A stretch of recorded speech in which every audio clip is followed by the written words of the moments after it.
À l'instar de Frédéric Michalak, Fabien Galtier ou encore Serge Blanco, Sébastien Chabal demeure l'un des visages les plus marquants de l'histoire du rugby français. Si l'on se souvient de son style brutal, sa barde légendaire ou encore de ses plaquages d'une rare violence, c'est pour une toute autre raison qu'il fait à nouveau la une des journaux aujourd'hui. En effet, l'ex-international du 15 de France aux 65 sélections est impliqué dans une sombre affaire à l'approche de la Coupe du Monde de rugby 2023, organisée en France, comme le rapportent nos confrères du Parisien qui s'appuient sur une source proche du dossier. Le sportif, qui est un des ambassadeurs de l'événement, est soupçonné de faire partie d'un trafic illégal de billets en marge de l'organisation de cette compétition. Le mari d'Annick aurait ainsi acquis pas moins d'une grosse centaine de places, pour une valeur potentielle de plusieurs dizaines de milliers d'euros, alors que la limite individuelle pour l'acquisition de ces précieux sésames est théoriquement fixée à 8 par personne. Des questions se posent sur l'hypothèse d'un trafic de billets mais rien n'est établi à ce stade, explique à ce sujet la source proche de l'enquête à l'AFP.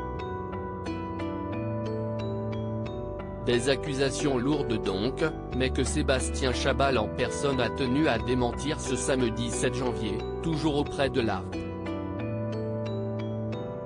Je n'entends pas faire de bénéfices sur ces places. Oui, j'ai bénéficié d'un accès privilégié pour acheter plus de billets que ce qu'il est possible de faire par une seule personne, en raison de mon statut d'ambassadeur de France 2023, a réagi Sébastien Chabal dans un communiqué.